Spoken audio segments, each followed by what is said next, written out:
ಬೇಕು ಬೇಕೇ ಬೇಕು ಬೇಕು ಎಲ್ಲಿವರೆಗೆ ಹೋರಾಟ ಎಲ್ಲಿವರೆಗೆ ಹೋರಾಟ ಎಲ್ಲಿವರೆಗೆ ಹೋರಾಟ ಎಲ್ಲಿವರೆಗೆ ಹೋರಾಟ ಯಾತಕ್ಕಾಗಿ ಹೋರಾಟ ನ್ಯಾಯಕ್ಕಾಗಿ ಹೋರಾಟ ಬೇಕೇ ಬೇಕು ಬೇಕು ಬೇಕೇ ಬೇಕು ನ್ಯಾಯ ಬೇಕು ಯಾತಕ್ಕಾಗಿ ಹೋರಾಟ ನ್ಯಾಯಕ್ಕಾಗಿ ಹೋರಾಟ ಎಲ್ಲಿವರೆಗೆ ಹೋರಾಟ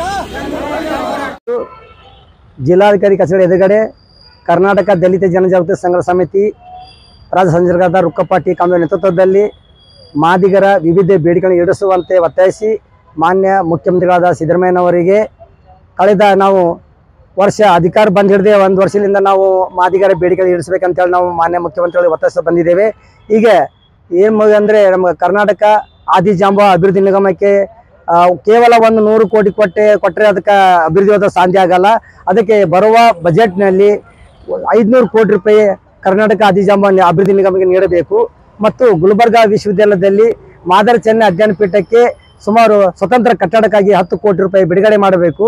ಅದಲ್ಲದೆ ಮಾದಿಗ ಸಮಾಜವು ಹಲ್ಲಿಗೆ ಬಾರಿಸೋದು ಮತ್ತು ಬೀದಿ ಪಕ್ಕದಲ್ಲಿ ಹಳೆ ಚಪ್ಪಲಿ ಹೊಲಿದು ಜೀವನ ಸಾಗಿಸುವಂಥ ಸಮಾಜದವರಿಗೆ ಆರ್ಥಿಕವಾಗಿ ಮುಂದುವರೆಯಲು ಚರ್ಮ ನಿಡ್ಕರ್ಗ ನಿಲ್ಲಕ್ಕಿಲಿಕೆಗೆ ಹೆಚ್ಚಿನ ಅನುದಾನ ಕೊಟ್ಟು ಅವರಿಗೆ ಆಶ್ರಯ ನಿರ್ಮಿಸಿದವರಿಗೆ ಮನೆ ನಿರ್ಮಾಣ ಮಾಡಬೇಕು ಮತ್ತು ಹಂತ ಹಂತವಾಗಿ ಈ ಮಾದಿಗರ ಬೇಡಿಕೆ ಈಡೇರಿಸಲಿದ್ದರೆ ಮತ್ತು ಬರುವ ದಿನದಲ್ಲಿ ನಾವು ಬೃಹತ್ ಮಟ್ಟದಲ್ಲಿ ಪ್ರತಿಭಟನೆ ಹಮ್ಮಿಕೊಳ್ಳಲಾಗುವುದೆಂದು ಪ್ರತಿಭಟನೆ ಮುಖಾಂತರ ಒತ್ತಾಯಿಸುತ್ತಾರೆ.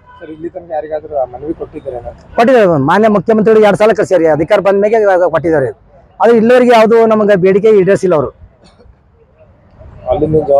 ಇನ್ನೂ ಏನೂ ಬಂದಿಲ್ಲ ರೀ. ಅಧಿಕಾರ ಬಂದ ತಕ್ಷಣ ಲಾಸ್ಟ್ ಇಯರ್ ಕೊಟ್ಟವ್ರಿಗೆ 2023 ಆದರೂ ಇಲ್ಲಿವರೆಗೆ 1 ವರ್ಷ ಆದ್ರೂ ಭೀ ನಮ್ಮ ಸಮಾಜಕ್ಕೆ ಅವರು ಯಾವುದು ಬೇಡಿಕೆ ಈಡೇರಿಸಲು ವಿಫಲಗೊಂಡಿದ್ದಾರೆ. ಬರೆದ ದಿನದಾಗ ಆದರೂ ನಮ್ಮ ಮಾದಿ ಸಮಾಜಕ್ಕೆ ಹೆಚ್ಚಿನ ಅನುದಾನ ಕೊಟ್ಟು ಈ ಜನರು ಸಮಾಜಮುಖಿ ಆಗಲು ಒಂದು ಸಹಕಾರಿ ಆಗತ್ತೆ. ರುಕ್ಕಪ್ಪ ಟಿ ಕಾಂಬ್ಳೆ. ಸರ್ಕಾರಗಳಿಗೆ ಹೋರಾಟದ ಮುಖಾಂತರ